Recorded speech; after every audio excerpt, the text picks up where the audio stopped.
understand my favorite chair is being reupholstered or something. So we'll have to struggle on in this one today. Actually, Western civilization is indebted to the Greeks for many advantages and some very profound thinking. This does not mean that the whole Grecian world was ideal, or that all the Grecians were of the highest intellectual quality. No such a society has ever existed. But, in many ways, the Greeks gave us a foundation in learning, which has become the basis for practically all Western growth, education, social and political development. First of all, the Grecians came to the conclusion that there were three basic departments of learning. The first of these departments was mathematics. The second was astronomy. And the third was music. Now, this seems like a strange mixture. It is not likely that one of our prominent physicists today will play the Stradivarius or anything of that nature. He probably has no interest in music. He might have. It's indifferent. But to these ancient people, beginning about 600 to 700 years B.C., these three were the foundations, the legs of the tripod of knowledge. They were very definitely called a tripodium, or the three things that must be known. Now, to begin with, the mathematics. The greatest of the mathematicians of antiquity were probably Pythagoras and Euclid. Both of these individuals recognized that mathematics existed on three levels, and that each of these levels was symbolical of some kind of a universal truth. In the Greek states, there were no mathematicians who did not believe in something besides mathematics. First of all, mathematics became the basis of the realization of the exactitudes of existence. Mathematics indicated that God geometrized. So the first branch of mathematics was tied to religion. It was the way in which the individual could prove for himself the immutability of the divine plan. He could learn in his own way and in his own time the magnificent exactitudes of life. And he could also theorize, at least, on the source of these exactitudes. Did a mathematical formula that extends from the known to the unknown derive itself from nothing? Was it something discovered by individuals long before they knew their own existence? Was it inherited from a savage world which did not possess it? How did we get this understanding of the exactitudes of life? Pythagoras gave the clue to the matter with his famous 47th proposition, which is attributed to Euclid but was by Pythagoras. The answer to the whole thing was very simple. The highest level of mathematics was the spiritual realization of the infinite exactitude of the divine plan and the divine purpose. In other words, the first duty of mathematics was to sustain the concept of a spiritual universe. The Greeks had no way of interpreting it any differently. They could not believe in themselves that something that was absent or lacking could produce out of itself more than itself. Therefore, the total mystery of mathematics was the discovery of these exactitudes by mental thought, carefulness, and mathematical formulas. But the end of it was that the universe is an exact structure, not only all sufficient, but all ensouled. There has to be a divine mathematician, or the material mathematical sciences could not develop. So this was the first level of mathematics. The second level of mathematics went into other considerations. the exactitudes of the universe were reflected down into the exactitudes of the human faculties. The second level of mathematics, therefore, was the arithmetic of the human mind. The mind working in exactitudes, the world knowing, a kind of realization in which the mind inclined itself inevitably toward truth.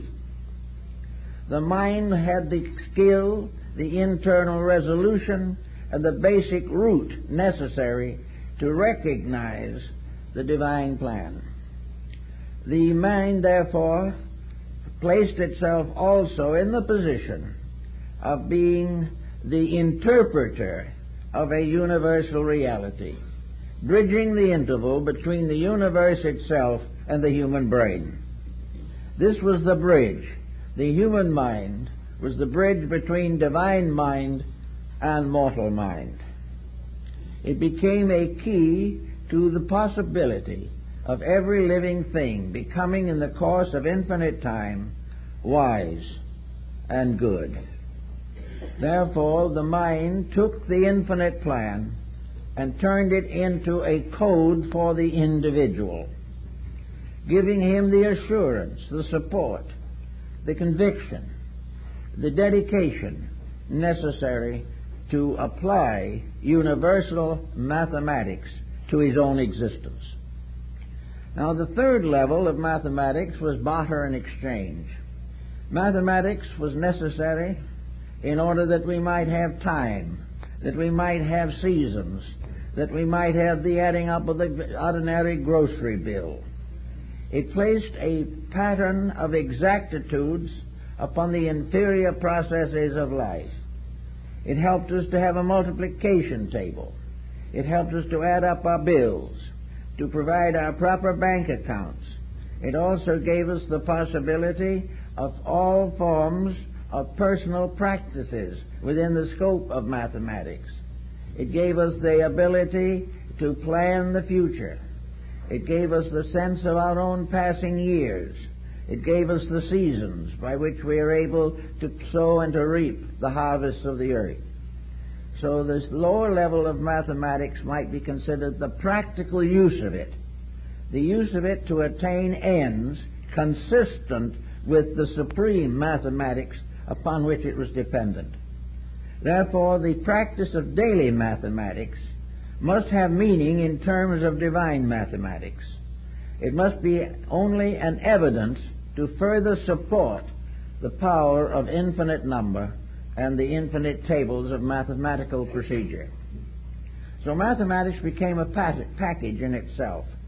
It brought together so many different factors, but its primary purpose was a cultivation of virtue. It was there to prove that the individual could prove to his own satisfaction that the world in which he lives is an orderly structure, that he is part of something going somewhere and achieving something, that there are no accidents or incidents which are not covered by the grand scheme of number. He was therefore to become an idealistic mathematician, never for a moment assuming that he could accept mathematics without accepting God. It was necessary to recognize that these processes, which are still in scientific research, constantly being verified or experimented with in science, all of these have their basis and their foundation and their ultimate solution in the concepts of cosmic, spiritual, divine arithmetic. This was the theoretic arithmetic of Theon of Smyrna and Theon of Alexandria.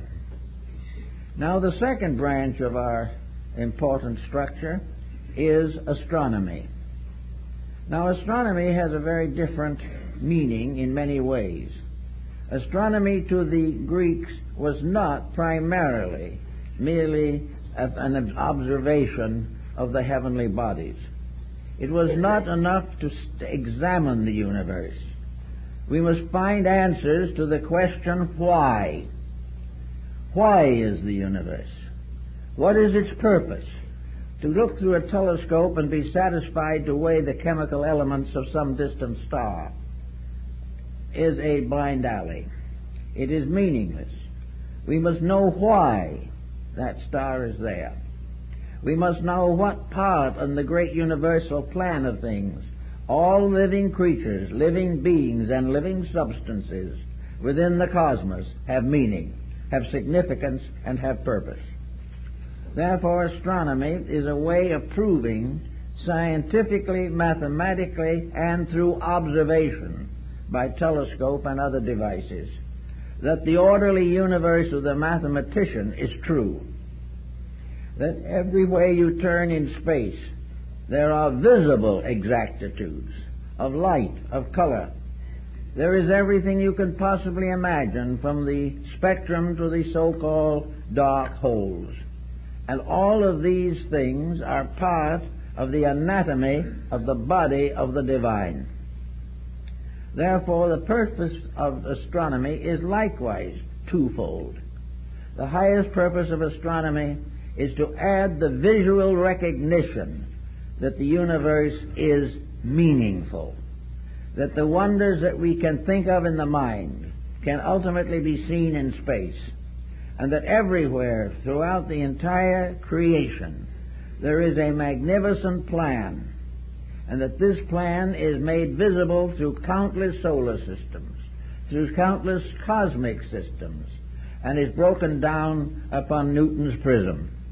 Everything in the universe, therefore, is a series of dynamic exactitudes of the highest possible moral quality. The morality of the universe is also to be demonstrated in the astronomical seasons, in all the processes of this great space field in which all planets, suns, moons, asteroids, and comets have their being.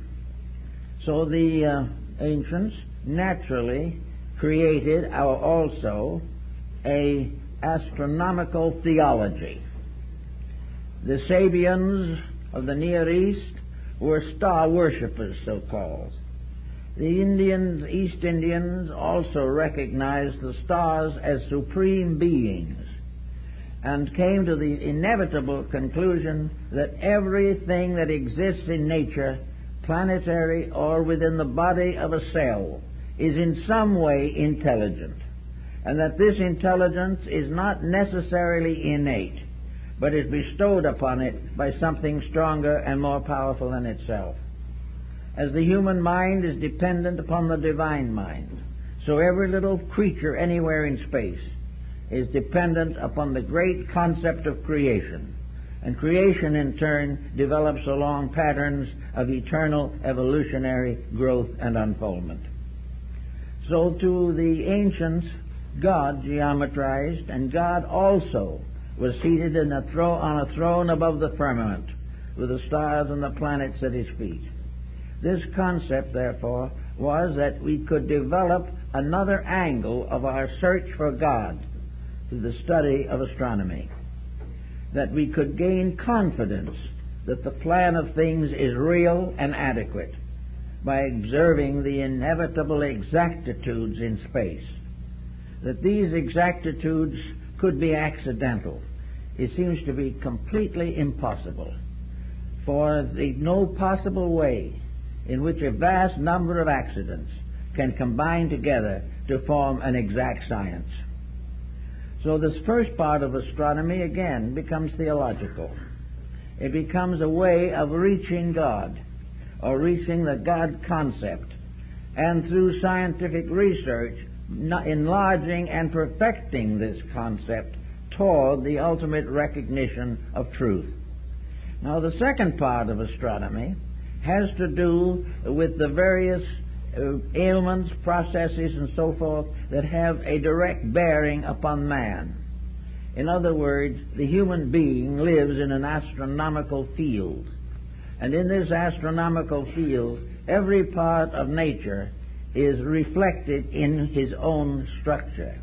Man is therefore a microcosm, a miniature universe existing within a greater one. Man is a miniature of all things that live, and by studying the internal, following the Egyptian rule, man, seek thyself, seek to know thyself, we get the key to almost all forms of universal knowledge.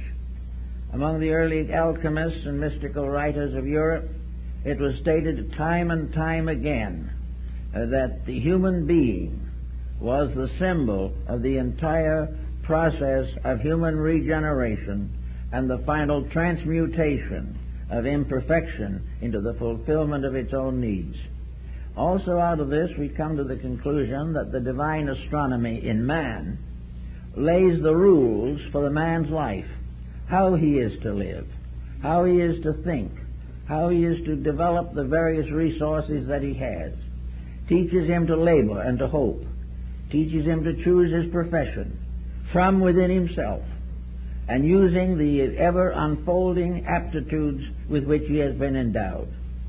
And gradually man comes to realize that as the universe is beyond his comprehension, so his own potentials transcend his comprehension, and that within each living thing is locked a superiority which only careful thought and long and sincere effort can bring into its fulfillment.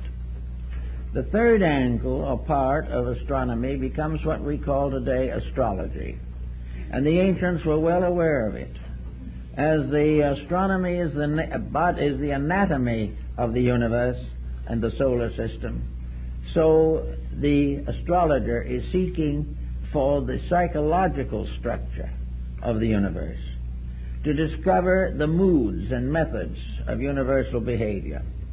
It is to a measure, therefore, that the physiologist studies the body and the astrologer becomes the psychologist, analyzing the various processes and forces of life.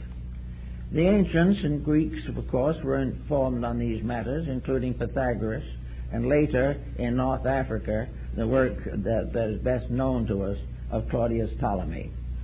These pioneers sought to find a way by means of which the human being could profit consciously from the great examples around him in larger space, that he could learn in some way or other to use the energies that were released upon him from the universe for the advancement of his own kind, for the perfection of his society.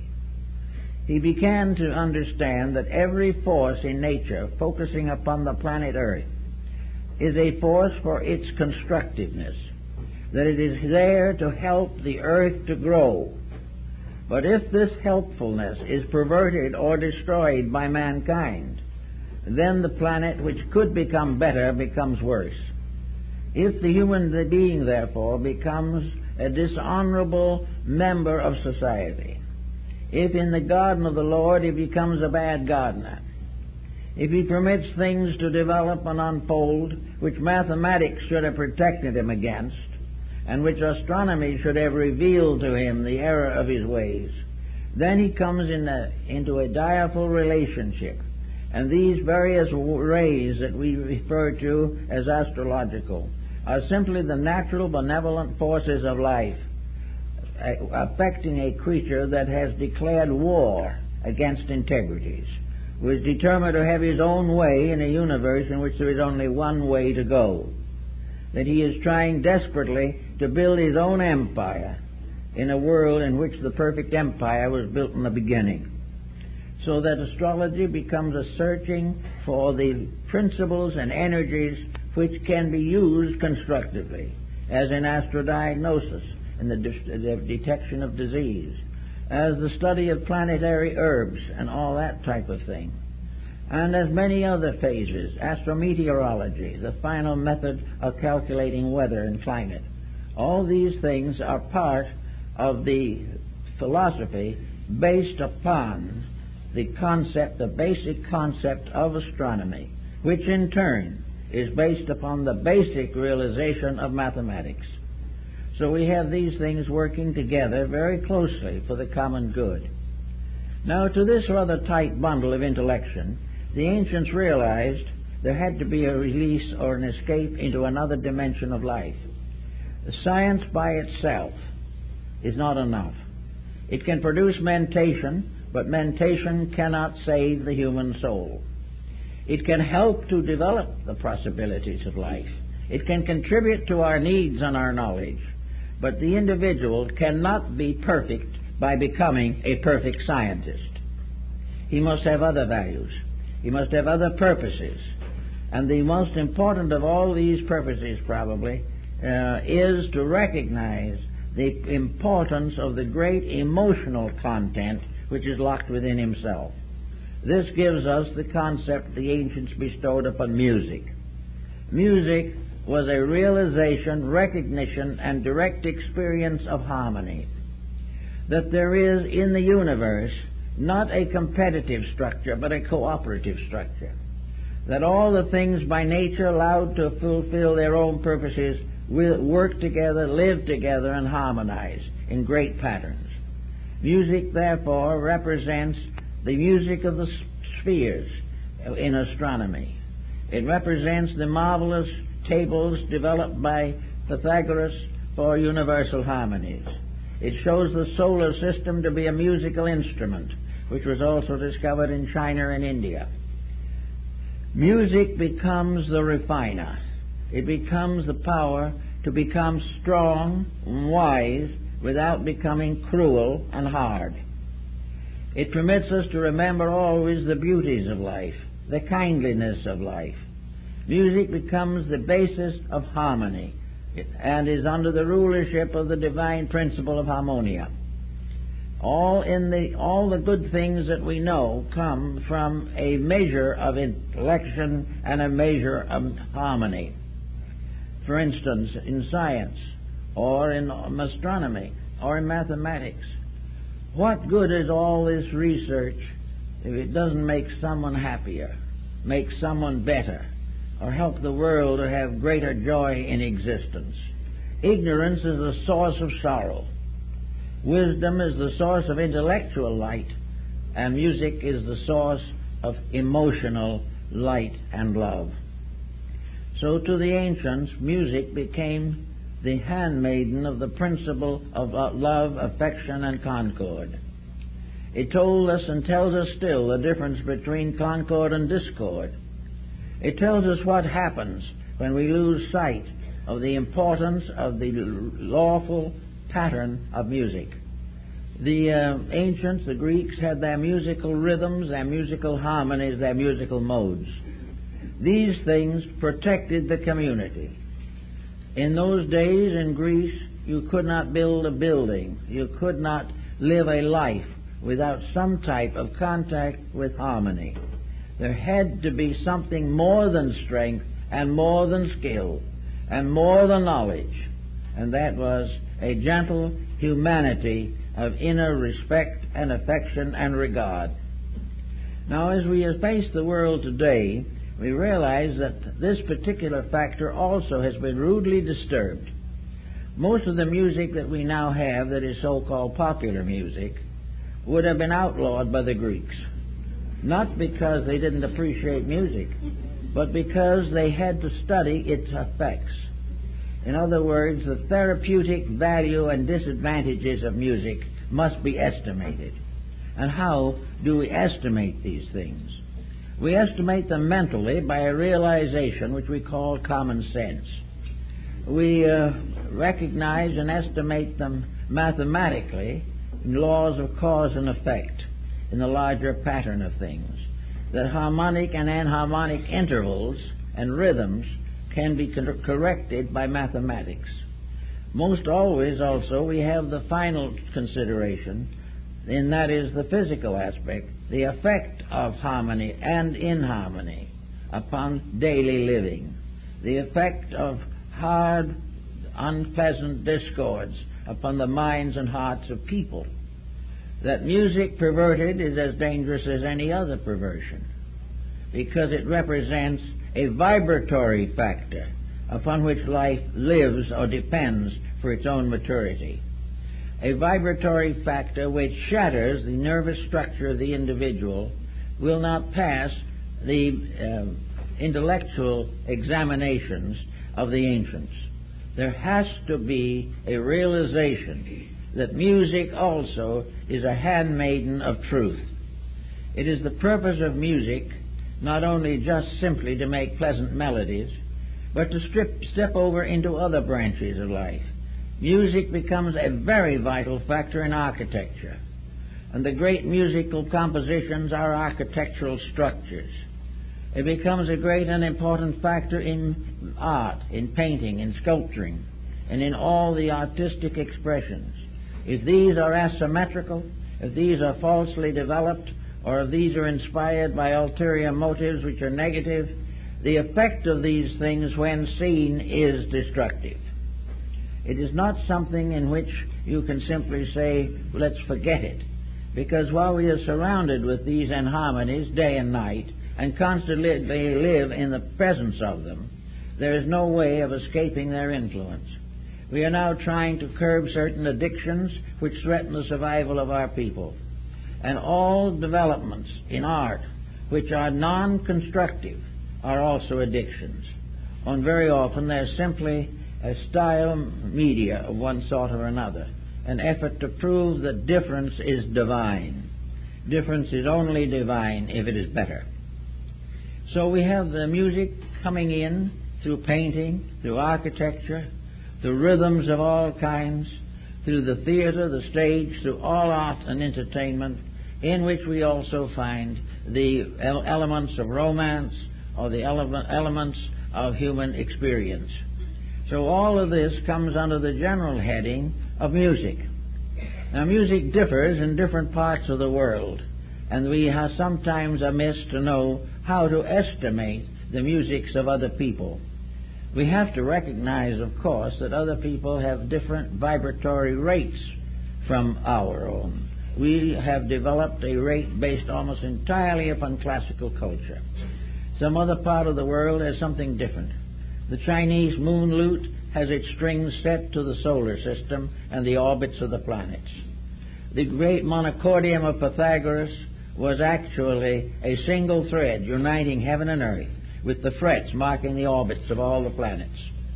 And these frets and these various divisions devised by Pythagoras are still regarded as valuable and elements in the structure of harmony.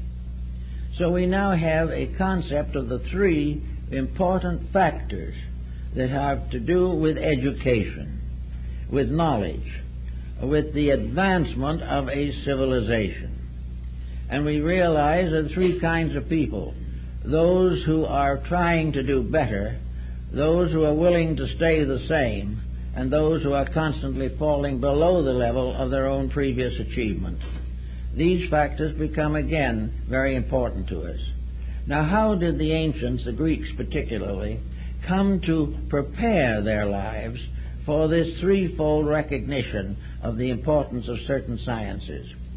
It began, of course, as all ancient education did begin, in the family. The child in Greece, as a small child, was tutored by his own parents. And this tutoring was for both girls and boys. The Greeks were not a people who enslaved or ignobled their women. They were very definitely educated. And, of course, the greatest woman philosopher of all time, Hypatia of Alexandria, was of Greek origin. Actually, also, in the home, the individual was taught that he was part of a system. He was taught simply at first, but he had the support of all the neighbors, all the members of the community, and even the priesthoods and the higher cultures. He was taught to believe in the reality of a plan, that he was part of a structure, that he was born into this world with opportunities, and if he tried to break or escape these opportunities, they were suddenly turned into responsibilities and captured him anyway. It was very important, therefore, in the early life to become aware that he must be a mathematician, astronomer, and at the same time a musician. Every effort was made to drive these points home to him in the very beginning, to realize that there was no such a thing as a universe of physical matter separated from something higher. This world as a material structure was not a ship without a rudder wandering about on the sea of space. Every part of the universe was understandable, and it was the duty of the young person to develop as much of this understanding as he was capable of accepting. If you get a little further along in this, the Greeks used tutors to educate their young. These tutors were professional educators, and they were the ones that the philosophers usually looked down on and called sophists. Now, tutors are very dangerous things, and also we must realize that tutorship as such is a dangerous thing. Now, in our present way of life, these tutors are represented by traditional educational patterns. What we might term the grammar school would correspond with the tutors, with those who were supposed to advance the student to the point where he would be able to associate himself with some brilliant teacher. These tutors, therefore, were looked down upon by the philosophers. Why? Because they never grew. They never knew more. They clung completely to the old. They followed the traditional patterns, and even back in Greece, they were emphasizing the importance of becoming successful in the physical world. These tutors, therefore, were regarded as materialists. They were regarded as inadequate, but they were accepted for the teaching of the teenager as to the common problems of his language, his history, and the various relationships with society, the laws of Athens, the laws of Greater Greece, the countries that were friendly or enemy to the Athenians, and such matters. But they were the ones that sort of made an Athenian out of a Greek. Other communities made members of their own type. There were teachers that made Sparta's people Spartans. It was to adjust them to the culture in which they live. It gave them the foundation of the familiar and made it possible for them to drift through life without doing anything of great importance, and therefore, in this way, escaping the more painful interludes of those who try to think. After the tutors, the sophists, came, then there was the main problem. And that problem was the schools of scholarship. Most of the Greeks were educated under the direction of individuals. The school of Athens contained the great philosophical elect of its time. The school of study and understanding was broken into groups who gathered at various places, some in the Lyceum, some in the Academy, but all were teachers with a small group of disciples. This was very similar to the guru system in India. But these teachers were selected because of their outstanding ability, of the possibility through them of the young person receiving an extraordinary enlightenment. It was always the duty of these professional philosophers to make sure that the individual, if possible, could live his span without hurting himself desperately, without doing things he would regret for the rest of his life, or getting himself into involvements he could not escape. On a certain occasion, a man brought his son to one of these philosophers and said to the philosopher, "What is the advantage of allowing you to educate my son?" The philosopher was quiet in a moment, and he said, "Well, if I educate your son, and he goes to the games, that is these things like the Olympiads, and becomes a spectator of them, he will not be one stone sitting on another.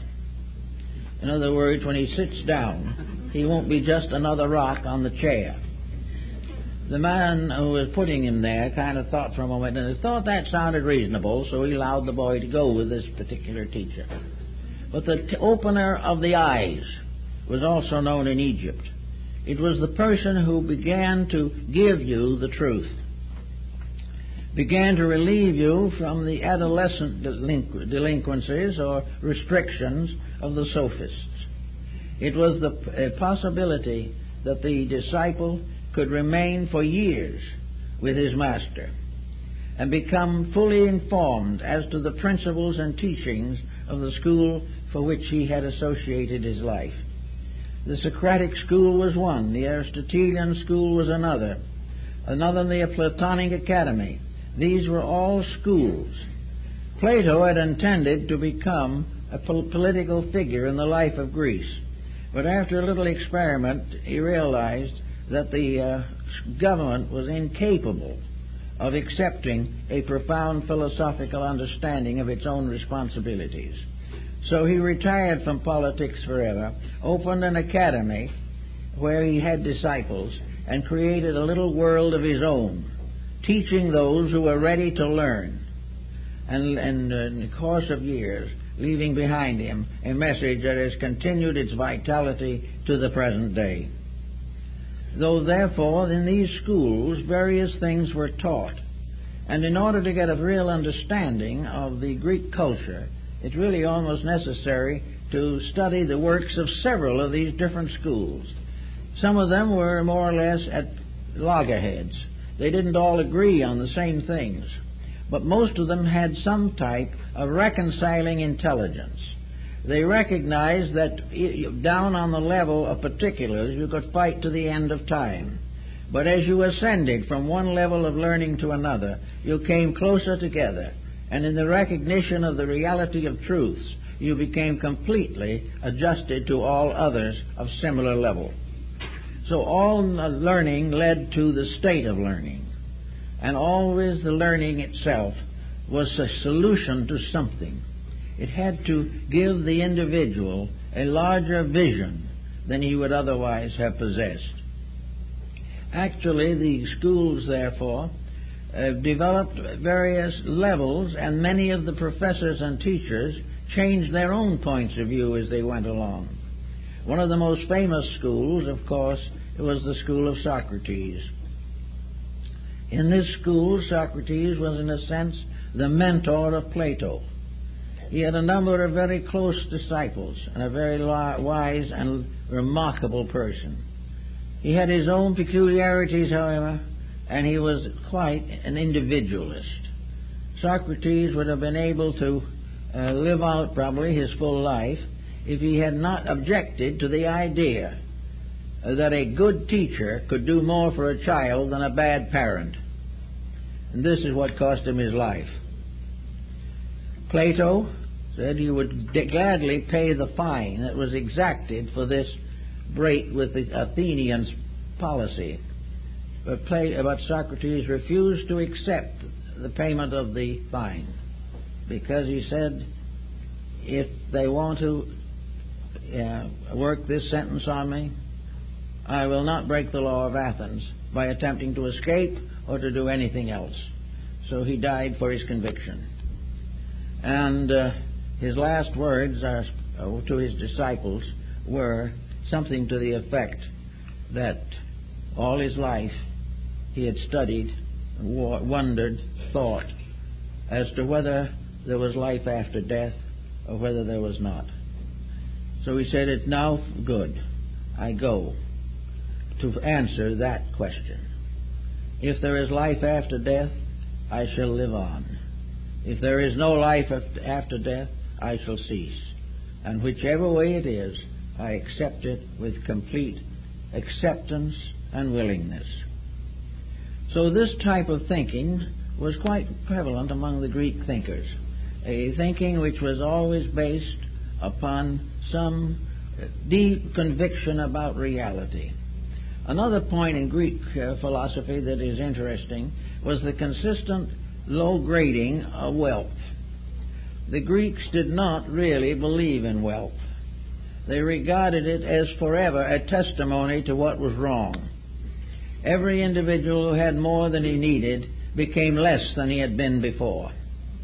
And in selfishness and effort to gain stature or to advance socially, the individual denied the real reason for his own existence. So, on one occasion, someone said to Plato, "Why is gold such a pale metal?" And Plato replied, "It is because it is frightened to death of the people who are going to own it." And this was more or less the vision of his time. The philosopher Aristippus, who was a rather an iconoclast in his own right, was on a ship one day, and listening by accident, he heard that the crew of the ship was pirates, and that they were going to wait till night to take his belongings, his box of money that he had with him, and throw him overboard. So when the dawn rose the next day, Aristippus was sitting out on the bowsprit of the boat with his strong box in his lap, and he was dropping the money into the ocean, one coin at a time. And they cried out, "What are you doing?" He said, "It is better that this money perish for Aristippus than that Aristippus perish for this money." And this was the Greek point of view largely. Wherever wealth interfered with growth, they were against it. Wherever wealth became a blind alley, wherever the individual seeking luxury sacrificed integrity, this, the Greeks said, was wrong. And it became important to them that these things should be understood because of this relationship to the three basic forms of knowledge. If something permanently interfered with the quest for truth, this delay was dangerous to the perfection of the human soul. Therefore, to have enough is correct. On one occasion, Epicurus, who is of course regarded as the source of the word Epicurean, which generally now means a person who eats very specially excellent food. He is judge of food. Epicurus, it is said, once invited a number of his friends to a banquet. Of course, they all accepted with great joy.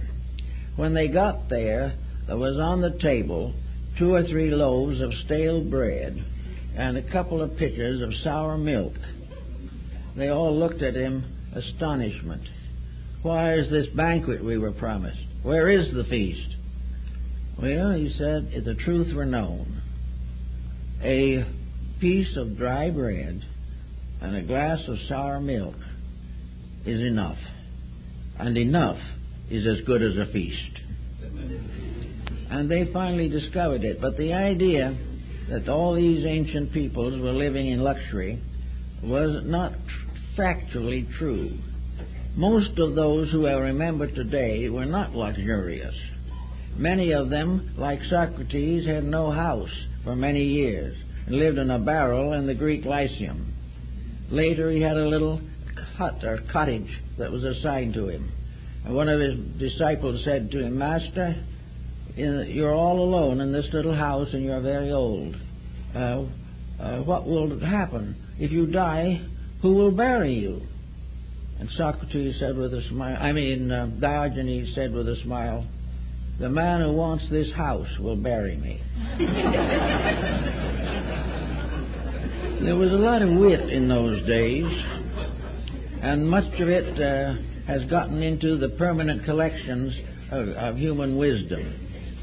They were not a heavy lot. The Greek philosophers did not believe in wandering about ponderously. They did not believe in long words that no one could understand. They did not believe in old texts that no one would read.